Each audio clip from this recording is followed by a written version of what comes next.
నమస్తే welcome to Andhraprabha నేను మీ శ్రావణి ఢిల్లీలోని ఉమ్మడి భవన్ విభజన త్వరగా పూర్తి చేయాలన్నారు కాంగ్రెస్ నేత మల్లు రవి ఈ నేపథ్యంలో కేంద్ర హోంశాఖ ఉన్నతాధికారులను కలిసి చర్చించమన్నారు శబరి దగ్గర ఉన్న 3.5 ఎకరాలు పటోడి హౌస్ స్థలంలో 5.5 ఎకరాలు తెలంగాణ తీసుకునేలా మిగతా స్థలం ఆంధ్రప్రదేశ్ తీసుకునేలా రెండు రాష్ట్రాల మధ్య అవగాహన కుదిరింది డిజాస్టర్ మేనేజ్మెంట్ విషయంలో తెలంగాణ ప్రభుత్వం ఒక ప్రతిపాదన పంపిస్తే రాష్ట్రానికి బడ్జెట్ విడుదల చేస్తామని హామీ ఇచ్చారని తెలిపారు కొత్త జిల్లాల ఏర్పాటు నేపథ్యంలో ఐపీఎస్ అధికారుల కొరత ఏర్పడిందన్నారు దీనిపై హోంశాఖలో ప్రతిపాదనలు అందించామని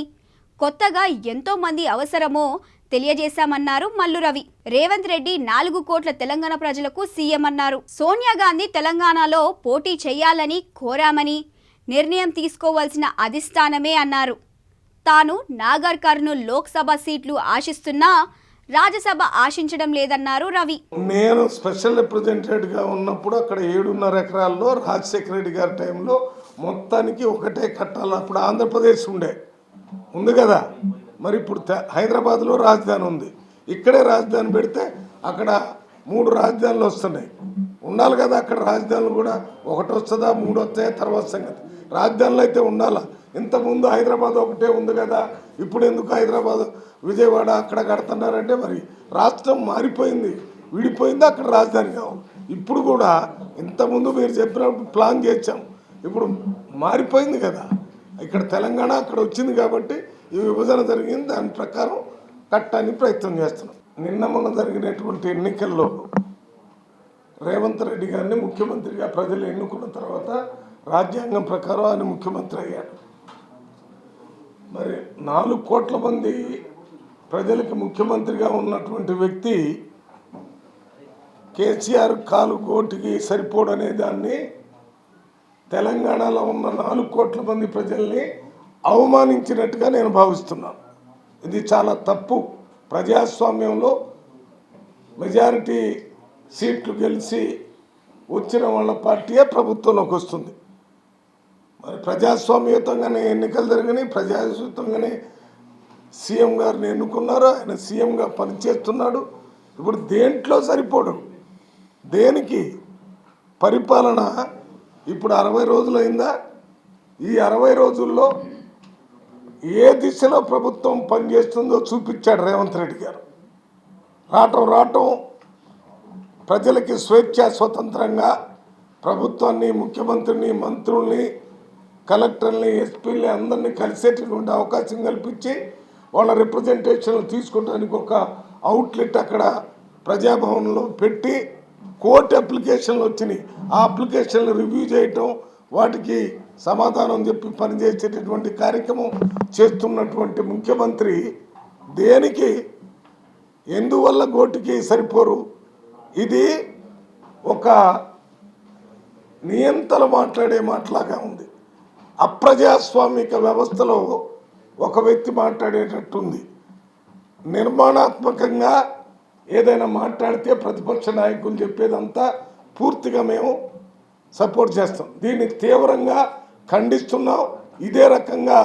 ఇంతకుముందు కూడా ఇంకో మాట మాట్లాడాడు కనకపు సింహాసనం అని ఒకటి అది కూడా అత్యంత అప్రజాస్వామికం ఎలక్ట్ అయినటువంటి ముఖ్యమంత్రిని అవమానపరిచే విధంగా చేశారు ఒక్క తప్పు చెప్పండి మీరు చెప్పిన ప్రతి పనికి జస్టిఫికేషన్ ఉండాలా ఇది పెన్ను అంటే అది పెన్నులాగా రాస్తుందని రాసి చూపించాలా దాంట్లో ఇంకుందని చూపించాలా అది పెన్ను అని కనపడేటట్టు చెప్పాలా పెన్ను అని చెప్పి నువ్వు పుల్ల చూపిస్తే అది పెన్ను అని ఎవరైనా నమ్ముతారా అది ఏం జరుగుతుంది ఒక పక్కన ఈయన ఇంకో పక్కన హరీష్ రావు గారు ఆయన వల్లనే రేవంత్ రెడ్డి గారు కేసీఆర్ వల్లనే ముఖ్యమంత్రి అయ్యాడు దేనికయ్యాడు కేసీఆర్ వల్ల ప్రజల వల్ల ముఖ్యమంత్రి అయ్యాడు ప్రజల ఎన్నికల్లో గెలిపించారు రేవంత్ రెడ్డి గారు ముఖ్యమంత్రి అయ్యాడు అన్న ఇంకేమన్నా ఉందా సరిపోయిందా మీరేదని చెప్తే అది కూడా చెప్తాను రాజ్యసభ ఎన్నికల షెడ్యూల్ వచ్చింది కాంగ్రెస్ ఎన్ని సీట్లలో పోటీ చేస్తుంది రాజ్యసభ ఎన్నికల షెడ్యూల్ వచ్చింది కాంగ్రెస్ పార్టీ ఎన్ని నోటిఫికేషన్ వచ్చిందా 3 సీట్లు ఖాళీ అయినాయి కదా మూడు సీట్లలో మాకున్న ఎమ్మెల్యేలు ఓట్లేస్తే ఎంతమంది గెలుస్తారో చూసి అంతమందిని పోటీ పెడతాం. ఏదన్నా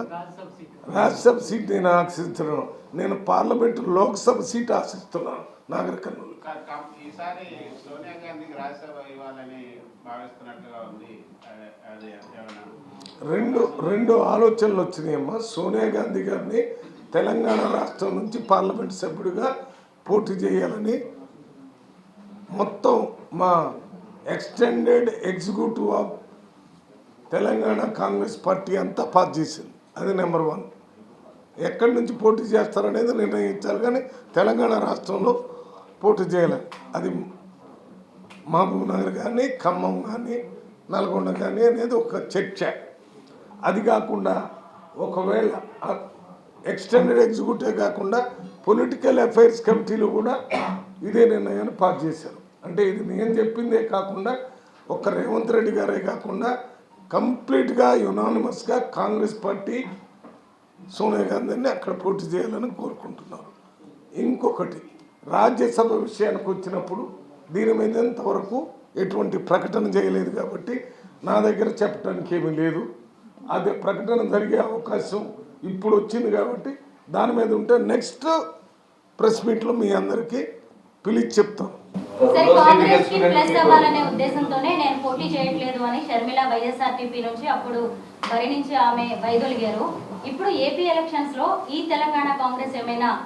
హెల్ప్ చేయబోతుందా, వాళ్ళకి మద్దతు ఇవ్వబోతుందా? మా కాంగ్రెస్ పార్టీ ఇది ప్రాంతీయ పార్టీ కాదు. కాంగ్రెస్ పార్టీ జాతీయ పార్టీ. అన్ని రాష్ట్రాల్లో ఉత్తర భారతదేశం, దక్షిణ భారతదేశం, ముఖ్యంగా తెలంగాణ, ఆంధ్ర, నిన్నటి వరకు